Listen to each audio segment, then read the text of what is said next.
Good morning, leaders. How are we? How are we? Good morning. I thought it needful to send us this video, as in to show us like what is happening behind the scenes, while we are seeing what we are seeing in the markets currently. So I'm first of all going to start off by deleting all these things. So I start at first so that we can follow through. So, but first of all, the thing is, while you're doing your technical analysis, or not necessarily technical analysis, for price action, that is when price is moving, when price moves, rather, two things are very important: support and resistance. Support is like a floor where if price is falling and it gets to that floor, it bounces off it. It's just like when you drop a ball, if it gets to the floor, it bounces and starts going back up. And then your resistance is like a roof that prevents price from going higher. So like maybe you throw the ball up and it hits the ceiling or roof, and then it sends it back down. So the thing is, Bitcoin actually formed a bearish chart pattern. Is there forming that chart pattern as of let me see, as of January, yeah. This chart pattern now that I drew here with these two green lines, it's called a rising wedge, and rising wedges are bearish chart patterns. Okay, so I'm going to delete all these things so that I'll show us from the beginning how it all started and key levels we should be looking out for. So the thing is, okay, let me just draw it out. Okay, so I think we can start from here. We can start from here. It's just basically connecting supports, and let me change the color to a color that is let me change it back to that green I used before. Okay, so why when chart patterns are basically you connecting the dots between what's it called, it's basically you connecting the dots between supports and resistance. So now I'm trying to connect obvious resistance that we have here. Okay, so this is it. This chart pattern now is referred to as a rising wedge. We know what the wedge shape looks like. Okay, we know what the wedge shape looks like. In module 4 would go into the specifics of because there are different types of chart patterns, but this particular chart pattern that formed here, let me use my brush to show you guys. This chart pattern that formed here like this, that you keep having this smaller and smaller do I call it angle as you proceed, is referred to as a wedge. Is referred to as a wedge. Okay, so now, and the thing with wedge pattern is that when it forms, it's a bearish it's a bearish chart pattern. So what this means is a bearish chart pattern. It's like, first of all, it's a reversal chart pattern, but not just a reversal one, a bearish one, meaning when it forms in a bull market or in an uptrend, you expect to see a downtrend. So the thing is, it started forming as of here from around January, late January, and then we kept seeing higher prices and all of that. So what happens is, when this chart pattern forms, when it plays out,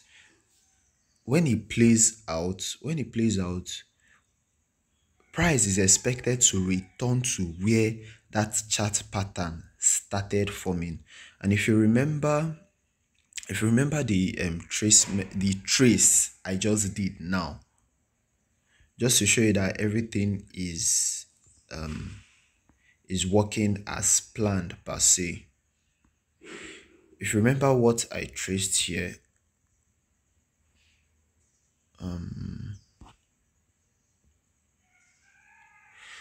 I don't want this to be okay. So if you remember what I traced here, see, this is where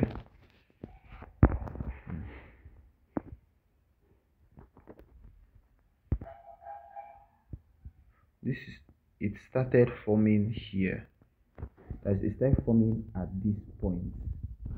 So for this chart pattern now to play out, we need to see price return to this point here. That is where that chart pattern started forming. So, but the thing with technical analysis is the market always has the market always has a way of invalidating certain positions. So, but the truth is the fundamentals that we've been seeing in the market for the past few weeks or days or weeks rather has been in in favor of the that this chart pattern I showed us. So the thing is, first of all, there were support levels. There were support levels we we were um we were expecting to test, and the truth is we've been breaking those support levels. So the first one was around here. The first support level was around here. Was around here. And from what we can see now, and the thing with support and resistance is, if it supports, yes, it's a floor, quite all right.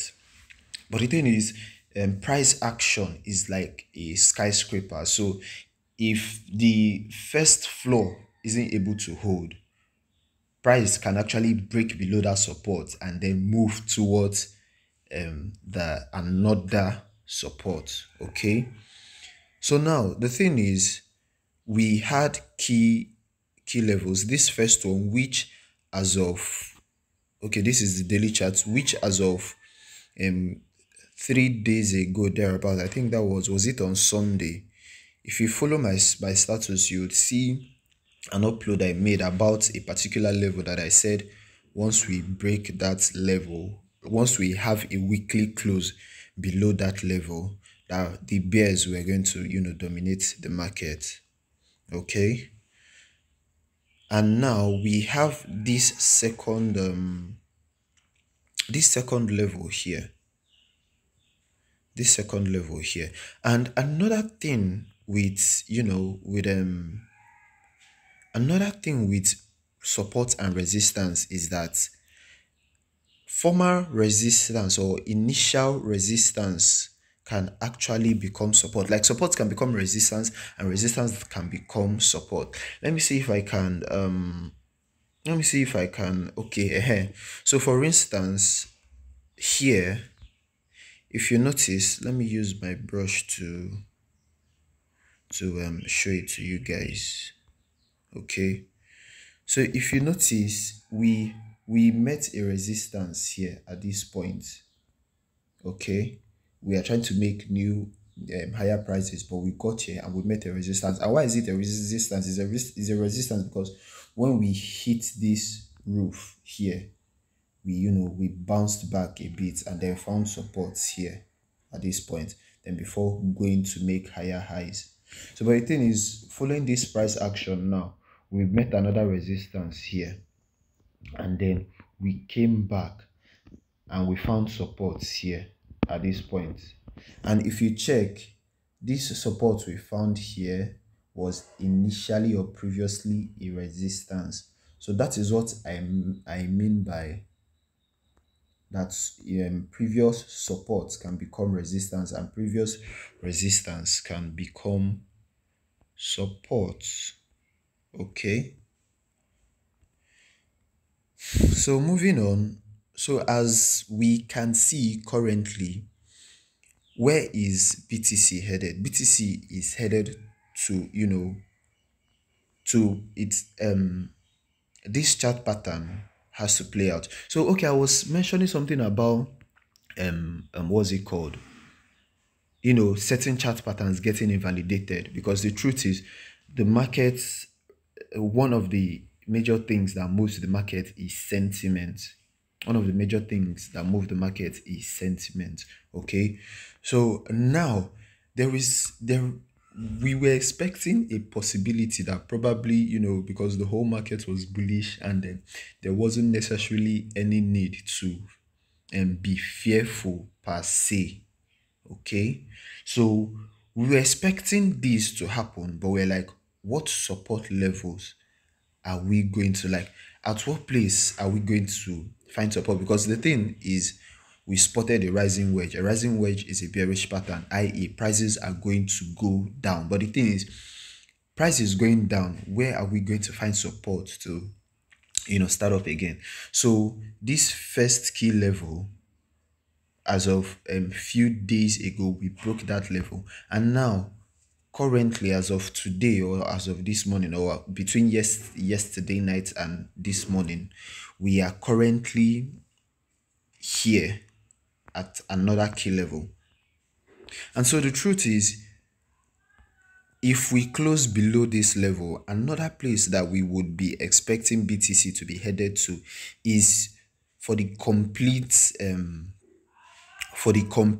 what's it called, for the complete play out of that chart pattern, which is, if you remember when I started, that when a chart pattern forms, or how this chart pattern reacts, is it gets, when it breaks below, the support trend line, it is going to go back to where it started forming, which is here, which is, let's call it 30, which, let's call it 30k, 29, 30k. Okay, so the thing is, if we lose this particular support level, this one, which is, the between, let's call it 40, 43k, if we lose this level, we should be expecting BTC to head towards 30k. And so it's as though now we are in a bear market, but we are not necessarily in a bear market yet. Although this correction has been taking some time, but I'll show us in history where certain things like this have happened, and before you know it, prices went back up. Okay, okay. So that is it. So, and when BTC goes down, it drags the entire market. It drags the entire market. Okay, and so that is why we are seeing alts bleed and all of that. So, but the truth is, the market is cyclical. Remember market structure. Okay, so we can only say, oh, we are in a bearish season when we get to 30k, and instead of bouncing off that support that we should find at 30k, we keep going down. Okay, so that is when we can say, oh, we are in a, like, okay, the market now, the sentiment now for the market is currently bearish. But let me show us one other thing too. Let me show us one other thing, because in times like this, the best thing to do is, go to higher time frames, so that you see the bigger picture. So let's go to the higher time frame. Okay, so this is the weekly time frame, and from here we can see, okay, so this was what I said on Sunday. This was what I posted on Sunday. If you check, I have two lines that are following my chart, a blue and a yellow one. They are called moving averages. Moving averages are basically like the one I'm using is the 21 moving average and 55 moving average. And moving averages, like, they help to smooth out your price action. So what they are actually tracing for me is all these candlesticks that have been moving. Let me show you, like, these candlestick patterns here now that you're seeing. So what what's it called, what the moving average does for you is that it takes an average. For instance, for the 21 moving average, it takes the mean for the last um 21 candlesticks. Okay, and the one for 55, it takes the mean of the past 55 candlesticks. So what it does is, for the past 21 days, it takes the price, the close price, he adds the closing price for the past 21 candles and divides it by 21 to get a particular number, and it's that number now that it represents on what's it called, on the chart.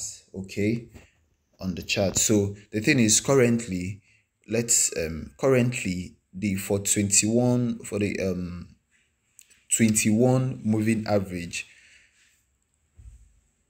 the mean was 48,000. If you check it over here, let me show us, just in case some persons are not able to see it. Okay, here, although I'll have to,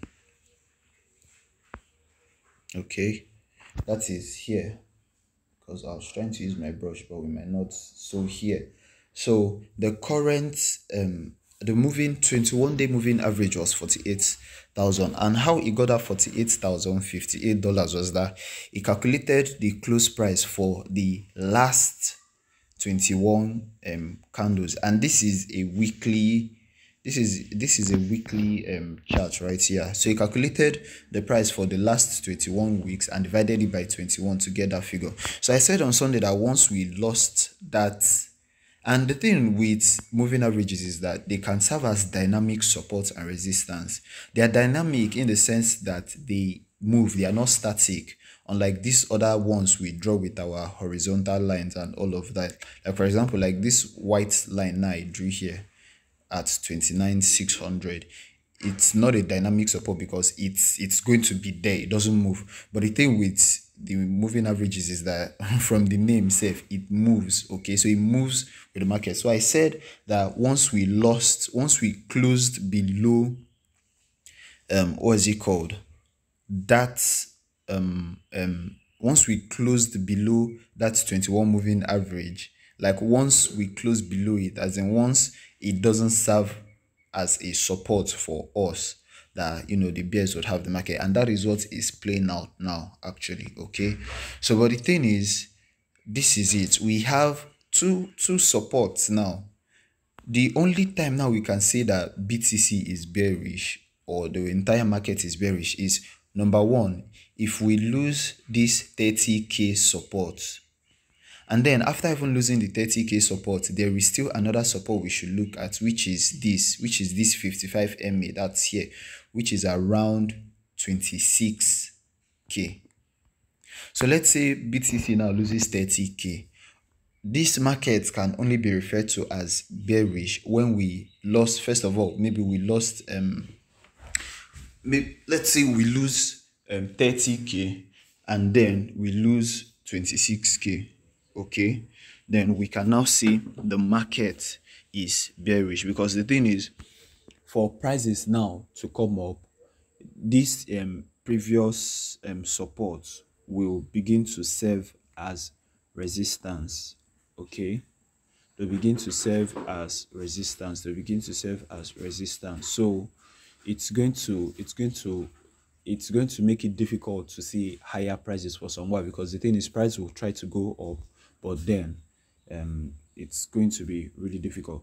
So in summary, the thing is, let's use one indicator that we use to check the state of the market, and that indicator is referred to as the RSI, Relative Strength Index. That is this one I have here in purple. Let me increase. Okay, this one I have here in purple. It tells us when the current valuation of the market is overextended. So there are two extremes, the oversold region and the overbought region. In the overbought region, it's telling you that this market has been overbought, i.e., expect sellers to come in any moment from now. Okay. And if you check, and okay, so let me explain the RSI. So if you check, there are two zones, or there are two boundaries. We have this dotted line. The first one, let me use my brush. So this is going to be a long video after all. Okay, so there is this first line here, and there is this second boundary here. Okay. Okay, so this first one is referred to as like this first one. Okay, first of all, the RSI has a range of um 0 to 100, and there are different school of thoughts, but most school of thoughts take between I think between 25 and below as the market being oversold, and then 75 and above as the market being overbought. And the principle behind it is, when the market is overbought, you should, start selling, start taking profits and all of that. And then what's it called, when the market is oversold, you should know that from the name, sellers are tired of selling. Like, this market is oversold, i.e., have in mind that buyers will start coming in any moment from now. Okay, so bringing it back to what we are discussing here, if you check, after the last major dump that happened, that was in March, that's here. If you check that corona dump, if you check where the market was oversold, or the market has been, let's say the market, okay, let's just go back to 2017, because the truth is, many persons are like, some persons have been having the some persons have been thinking, are we about to see what we saw in 2018 rather? Because the thing is, BTC made a new high in December 2017. That's here, a new high of around 19k, almost 20k in December 2017. And then after that new all-time high, we saw this markdown. So let me show it to us again with my brush. Remember, we have the accumulation phase. If you've seen that last video, that was here. So this was BTC kind of accumulated, although this chart is not complete, but I'm just showing us with what we have here. So there was this accumulation here. Then after the accumulation, we'll go to the next phase of a market cycle, which is the markup, which is what we saw here. And then we have a distribution, which was what happened here. If I zoom that stuff now, you will see one of the chart patterns, which is a double top. And then once the double top played out, once it broke, it played out, we had the markdown, that is here.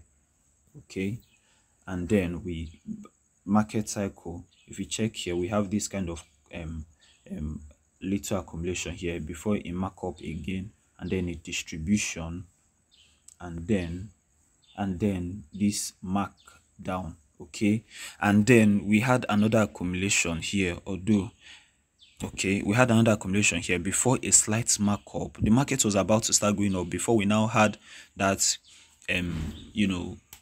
everywhere the world's economy was down for a bit in March 2020 before we had this markdown here, which was like very brief, which was very, very brief. And I want to show us, as I'm noting out all these things. Okay, if you check the RSI indicator, relative strength index, you'd notice how the market was moving from overbought to oversold, and to overbought again to oversold, and all of that. Okay, so so since the last what's it called since the last serious dump, about I think almost 75% correction we saw in March last year, the market has actually been up. That's, as you can see from here, the market has actually been up. Although there have been certain retracements, but it has been up generally. And there is something we should also have in mind. anytime these candlesticks move so distant from the moving averages, the market is referred to as being overextended. Okay, so the truth is BTC's market has been overextended for a while. Overextended, i.e., that it has been the distance between. Let me show you guys something. The distance between the average, this can, let's say, from this moving average now to this candlestick, like as much as 50, 60. It's not a proper distance for measurement, sure. But the thing is, what I'm trying to let you know is, it's for the market to be healthy. For example, let me show you here. So after the corona dump here, we moved, and if you check, after every move, the market came back to test those support, test the moving averages. So like what we see here, let me show us. Okay, so like we had this up move, and the market got a bit overextended, and it came back and it tested this 21 moving average, that's this blue line, and before it went off again. Okay, before it went off again. So the thing is, ever since then, throughout 2020, the market just kept moving and moving. Although here it attempted a kind of retracement here, but the thing is, it didn't get to the moving average. So it was not until a week ago, that was last week, that we tested the 21 moving average for the first time since last year. Since what? Since here. Since September last year. The last time we tested this 21 MA on the weekly chart was September last year. But unfortunately, not necessarily unfortunately, but unfortunately, because our money is currently in the market, and we are seeing unrealized loss or impermanent loss. Impermanent because we have not sold. It is when you sell that your loss becomes permanent. Okay, and unfortunately for us, touching or testing that 21 moving average, it couldn't serve as a support for us. So we lost it, and then we broke below it, and the explanation behind it is because of the rising wedge chart pattern that we saw. Okay, so moving back to the RSI. So the thing is, if you check the market, look at this place. I wish, because this video is getting long, but if I had done it as, I wish I did this on Zoom so that you can watch. But I'll upload it on YouTube. So that I'll have to upload it on YouTube definitely. Okay. So, but I wish I did it on Zoom so that we could follow along live. But all the same. So if you check, here, the March dump, and then I'm showing you guys now how we've been reacting, or how we've been moving in the RSI. So we've had these, BTCs seeing higher prices. Then we got to Q4 of last year around October, November, and then we broke out. So the thing is, this market had been overextended for a serious, like, it has been overbought for a serious period of time, like since Q4 of last year, Q1 this year, even now that we're about to end Q2. Okay, so it has been overbought. And remember, when a market is overbought, it's an indicator that sellers are likely going to come in, because everybody will start, investors will be like, the valuation for this current commodity or this current financial instrument, it's becoming overvaluated. Okay, so we need to sell, we need to take profits, and these things are important to happen, because it helps recalibrate the system. Okay, it helps recalibrate the system. So what we would actually see here now is that what do I delete? Okay, let me delete no, I don't want to delete the drawings. Okay, I just have to use replay. Okay. Okay. So the thing is, so the thing is, so here's the thing. So now the market has been overbought for a while, and this correction is needed because what will happen is this market became overbought here. And I would even show us another thing say that signified a bearish move for BTC. It's referred to as a divergence, but SellFX will teach us more about that in module 4, but I'm going to show it to us here.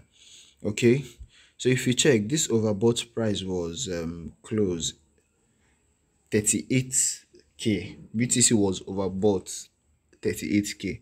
Well, it's funny to see that even when BTC got to a high of like 64K, it was not as overbought as how it was before. So what these things help the market to do is prices that would be overbought before, after a correction, when we start moving back up, those prices will now become like, they'll become normal prices. They won't look too, they won't look they won't make the instruments we are trading, like the valuation of, so for instance, let's say something was 60K, and because of how the condition of the market was then, as though 60K was too much. But the thing is, when BTC hit 100K, now you actually look back at 60K and be like, 60K wasn't too much at the end of the day. Okay. Okay, so okay, I was going to show us a bearish divergence. I was going to show us a bearish divergence. So let me delete everything. Let me delete everything. This divergence is usually there. It's usually between the price chart and an indicator. So let me show us something. It's a divergence because it's the angle between the two lines are diverging, like they are not coming together, they are going further apart. So, or let me use an arrow instead to show us. Okay, so if you notice from here, price was tending upward here. That's here. If you check, and I don't want to make this video too long, it's already too long already.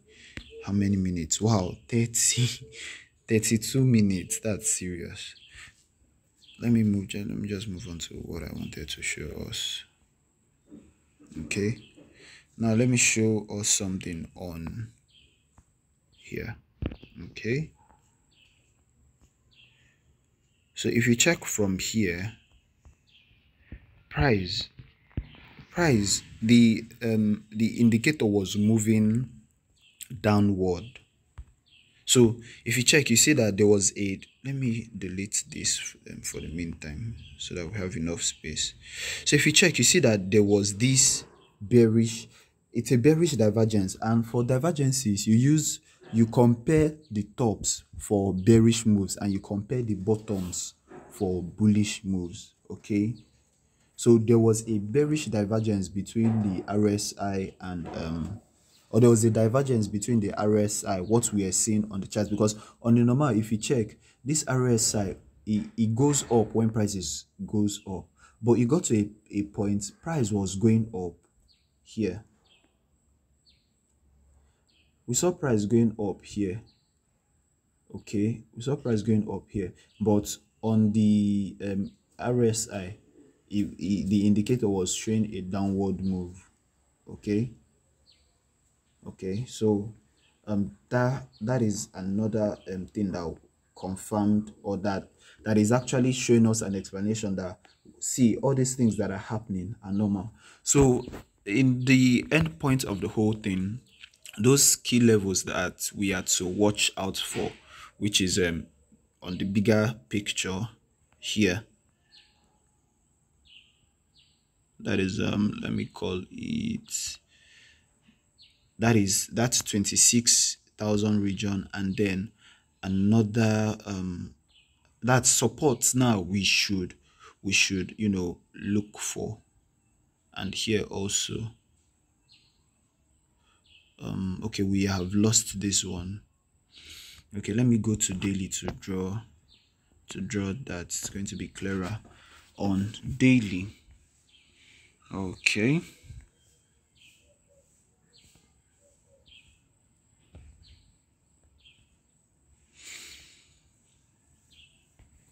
Okay, so on daily, no, that's not okay. On daily, so we have this level. Let me draw it with a rectangle so that it's clearer. So we have this zone to watch out for here. Okay, which we have currently broken through. So putting back that bearish, let me draw that chart pattern again. Draw that chart pattern again.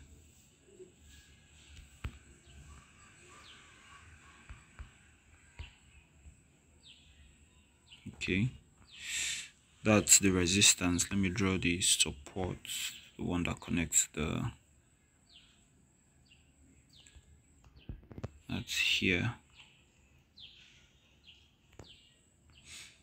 And when you draw when you try to connect resistance and support, one thing you try to do is make sure most points are touching the most points are touching your line. It's just like the whole graph thing we did back then in school. Not all points we touch, but try to make sure that most touches. Let me draw that well.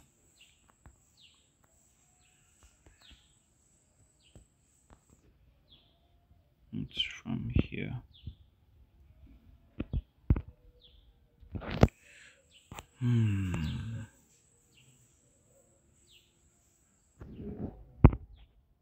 Okay, that's here.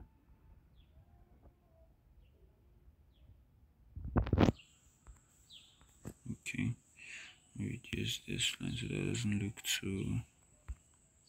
Okay, so that is the wedge we have. So, and like I said, so we should be expecting once if we lose this if we lose this level here, this level, the 39 between the 43 and 40 or 39 level, would expecting price to for this chart pattern to completely play out by returning to 30k. And then if we find support of 30k, expect the next rally to be really amazing, because then 60k would look less of a valuation, because higher prices are it's going to be amazing. It's going to be amazing, super fantastic. But the thing is, when prices go up, it doesn't just go up. It's like a staircase. It climbs, not necessarily a staircase, but it goes up, comes down a bit, goes up, comes down a bit. And the same thing too happens when we are in a downtrend. Okay, so when prices go down, they don't just go down immediately. They go down, come up a bit, go down, come up a bit. Okay, so with this, the truth is, don't sell in loss. Okay, let me take us back to 2017, because at the end of the day, it is just time. It is just time that it will take. Okay, it's just time that it will take. So imagine persons that bought here as of 2017. The truth is, they really needed to hold for a long time. Holding for a long time to come back in profit was to hold from let me go to weekly so that it's easier.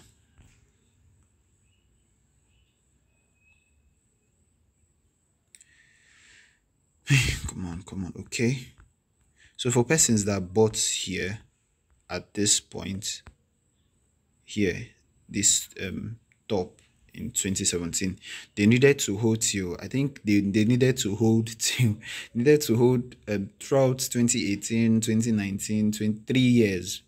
Okay, to get back to breaking even. But after they broke even, you can see how the market from 19K, market did 3x. Okay, the market did 3x. So what are we supposed to do in periods like this? We are supposed to, what everybody should be doing now is accumulating, certain gems and scalping. Okay, accumulation and scalping. And this is a time where you should only be invested in or interested in good projects, because it's in periods like this certain coins that do not necessarily have, okay, pump and dump schemes fail here, you know, because the truth is certain coins after they dump they will never rise again. But if you're invested in a good project, Cardano, Binance, Chainlink, Polkadot, as in projects that have use cases, that have problems they are solving within the space, we might see lower prices, but it is just a matter of time. Everything would definitely head back to the moon again. Okay, so these are phases we should look out for. These are things we should look out for. These are things we should look out for. Okay, so that is all. That is all. I hope I've been able to offer value with these. I hope I've been able to offer value with this illustration. So hold your positions. So long the projects you are holding are good projects, you shouldn't sell in loss. It's not advisable. Why would you want to sell in loss? You didn't sell in profit, now you want to sell in loss. No, your hard-earned money. So what we're expected to do now is just hold true. Then, trade. If your technical analysis is good, you can go to futures and short the market so that you can also make money while this is happening. And then too, there are certain up moves too. You can take advantage of that position. And then if your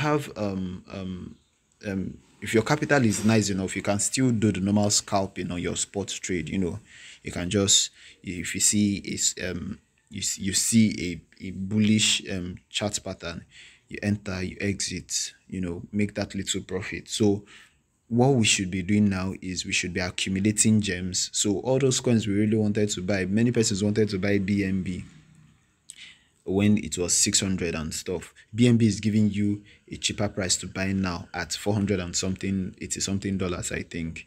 Okay, so the thing is, you do your analysis, look at those kilos, because the thing with price action is when price moves up, it will always react at previous resistance, and when it moves down too, you always see a reaction at previous support. So currently we are seeing a case where price is moving downwards, price is going south. So what are we supposed to do? We look for previous support and wait for the market there. Okay, wait for the market there. All right. Okay.